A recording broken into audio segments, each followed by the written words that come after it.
Bismillahirrahmanirrahim. Bismillahirrahmanirrahim. Assalamualaikum warahmatullahi wabarakatuh. Alhamdulillah, wassalatu wassalamu ala rasulillah wa ala alihi wa sahbihi wa mawala ma ba'du. Kaum muslimin yang semoga dalam lindungan Allah Subhanahu wa taala, masih seputar Maulid Nabi sahabat ya. Kali ini saya akan mereaksi sebuah video dari channelnya Umma, yaitu Ustadz Muhammad Al-Fuli, yang mana beliau ini sengaja melegalkan acara Maulid Nabi SAW, seolah-olah Maulid Nabi tersebut disyariatkan oleh agama Islam itu sendiri. Sebenarnya sahabat ya, video beliau ini durasinya lumayan panjang. Namun di sini sahabat ya, kita ambil poin-poinnya saja tentang masalah beliau ini melegalkan acara ritual Maulid Nabi Muhammad SAW. Yang di awal-awal mula di dalam video beliau ini menyinggung masalah bid'ah. Dan katanya jika kita paham tentang apa yang disebut bid'ah, maka acara Maulid Nabi tersebut tidak jadi masalah. Dan nanti sahabat ya, kita akan bahas dan coba kita akan bantah apa yang beliau katakan ini. Dan ingat teman-teman, kalau kita pahami apa itu bid'ah, otomatis masalah maulid itu akan selesai. Jadi di dalam video beliau ini sahabat ya, yaitu Ustadz Muhammad Al-Fuli, yang mana beliau ini membawakan hadis, yaitu hadis tentang Bilal bin Rabah. Di saat itu Rasulullah SAW mendengar terompahnya Bilal bin Rabah di dalam surga, karena Bilal bin Rabah ini melakukan amalan ibadah yang tidak diajarkan oleh Rasulullah SAW. Rasulullah pernah duduk di tempatnya, kemudian kedatangan Bilal. Kemudian Rasulullah katakan kepada Bilal, "Ya Bilal, apa yang kamu lakukan? Apa amalanmu? Sesungguhnya saya sudah mendengar suara gerakan kedua sandalmu di surga." Jadi Bilal menjawab dengan sederhana, "Setiap kali saya hadas, setiap kali saya buang air kecil atau air besar, saya berwudu. Dan setelah saya berwudu, saya salat 2 rakaat." Dan kebanyakan saudara kita kaum muslimin banyak yang gagal paham tentang hadis Bilal bin Rabah ini. Dan di sini sahabat ya, mari kita simak bantahan hadis tersebut. Apakah hadis Bilal bin Rabah ini bisa dijadikan hujah untuk kita melakukan acara ritual Maulid Nabi Muhammad SAW? Mari kita simak bantahannya.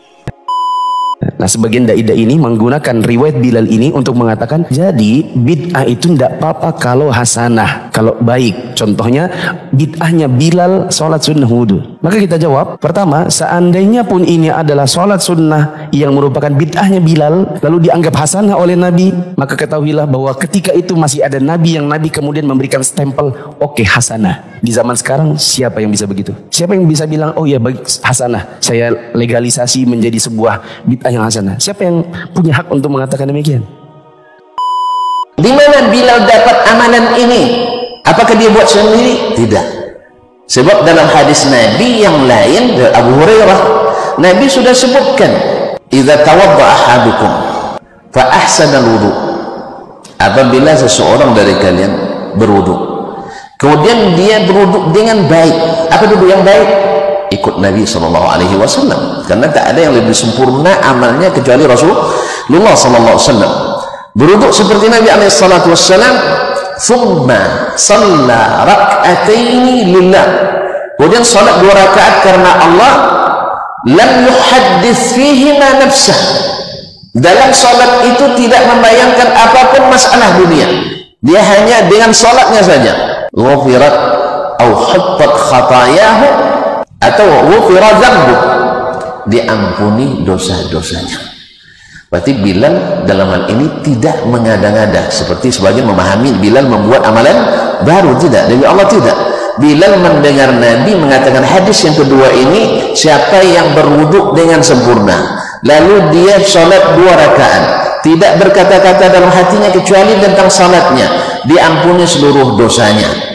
Ini maknanya apa? Bila seluruh dosa terampuni, tak ada jalan kecuali masuk surga. Dan poin berikutnya sahabat ya, Ustadz Muhammad Al-Fuli ini berdalil dengan puasa Senin Kamis yang dilakukan oleh Rasulullah SAW. Yang mana Rasulullah SAW berpuasa hari Senin dan Kamis karena Rasulullah SAW memperingati hari kelahirannya.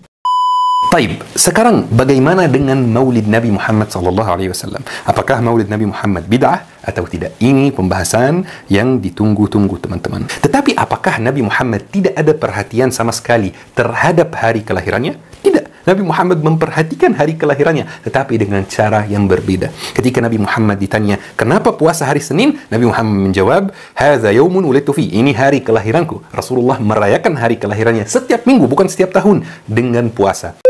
Dalil ini sahabatnya tidak bisa dijadikan hujah atau tidak bisa disandarkan kepada acara ritual Maulid Nabi Muhammad SAW. Karena apa? Karena jika kita ingin benar mengikuti sunnah Rasulullah SAW, pastinya kita akan melakukan puasa Senin Kamis yang dilakukan oleh Rasulullah SAW tersebut. Bapak Ibu yang berbahagia yang dirahmati Allah Subhanahu Wa Taala, memang betul Nabi Shallallahu Alaihi Wasallam pernah bersabda, pada hari Senin itu adalah pada hari beliau dilahirkan dan pada hari beliau diutus. Yauma wulidtu wa yauma ub'atsu. Pada hari aku diutus, pada hari aku dilahirkan, dan pada hari aku diutus. Dan beliau berpuasa pada hari Senin. Maka apa yang perlu kita lakukan? Yang kita lakukan adalah ittiba kepada beliau, puasa hari Senin. Jadi yang kita lakukan adalah ittiba kepada beliau, puasa hari Senin. Kalau beliau puasa hari Kamis, ya ittiba kepada beliau, puasa hari Kamis, karena sunnahnya begitu.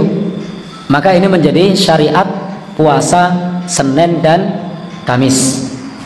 Maka kalau kita mau menjalankan puasa, silahkan. Salah satu cara puasa sunnah adalah Senin dan Kamis. Kalau kita cinta kepada Nabi Shallallahu Alaihi Wasallam, maka bentuk cinta kita adalah menjalankan sunnah-sunnah beliau. Allah Subhanahu Wa Taala juga berfirman, memerintahkan kepada kita, kalau kita cinta kepada Allah, kita juga diminta untuk ittiba kepada beliau. Qul, katakanlah Muhammad, in kuntum tuhibbunallah, jika kalian semua mencintai Allah, fattabi'uni, maka hendaknya mengikuti Nabi Shallallahu Alaihi Wasallam. Jadi kalau kita ini cinta kepada Allah, maka kita mengikuti Nabi Shallallahu Alaihi Wasallam. Nabi puasa, ya kita ikut puasa. Dan poin berikutnya sahabat ya, mengenai bantahan Ustadz Muhammad Al-Furi tadi, yang mana beliau ini mengambil dalil-dalil yang jelas-jelas itu tidak bisa sahabatnya disandarkan kepada acara Maulid Nabi tersebut.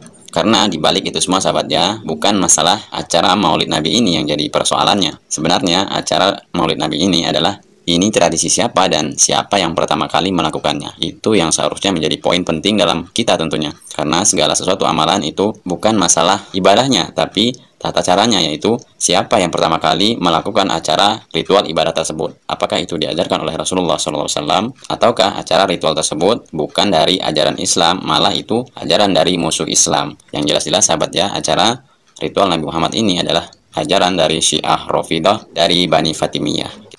Maulid Nabi pertama kali diadakan oleh Al-Mu'izz Lidinillah, Khalifah Fatimiyah, yang membangun khilafah di Mesir pada tahun 361 Hijriah, yang membangun kota Kairo, gubernurnya namanya Jauhar As-Sokli, yang membangun Al-Azhar yaitu Al-Mu'izz Al-Qahir Lidinillah.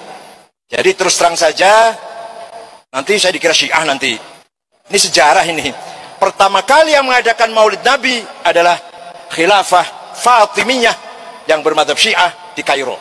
Kesimpulan dari video ini sahabat ya, yang bisa kita petik dari video yang saya tampilkan tadi, kita sebagai seorang muslim dituntut untuk beribadah yang betul-betul dari ajaran Rasulullah SAW, bukan malah mengambil ibadah yang jelas-jelas bukan ajaran Rasulullah SAW. Agama Islam ini sudah sangat lengkap sahabat ya. Rasulullah SAW sudah mengajarkan apa-apa tentang cara kita beribadah. Sampai-sampai tata cara kita buang hajat dan masuk kamar mandi itu pun sudah diajarkan oleh Rasulullah SAW.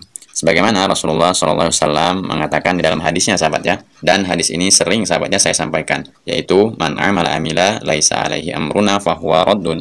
Barang siapa yang mengamalkan suatu ibadah yang tidak ada contohnya dari kami, maka ibadah tersebut tertolak. Jadi kita nggak mau sahabat ya, amalan kita yang capek-capek kita lakukan, terus di akhirat nanti ditolak oleh Allah Subhanahu Wa Taala. Semoga video saya ini bermanfaat. Saya akhiri, wabillahi taufiq wal hidayah. Assalamualaikum warahmatullahi wabarakatuh.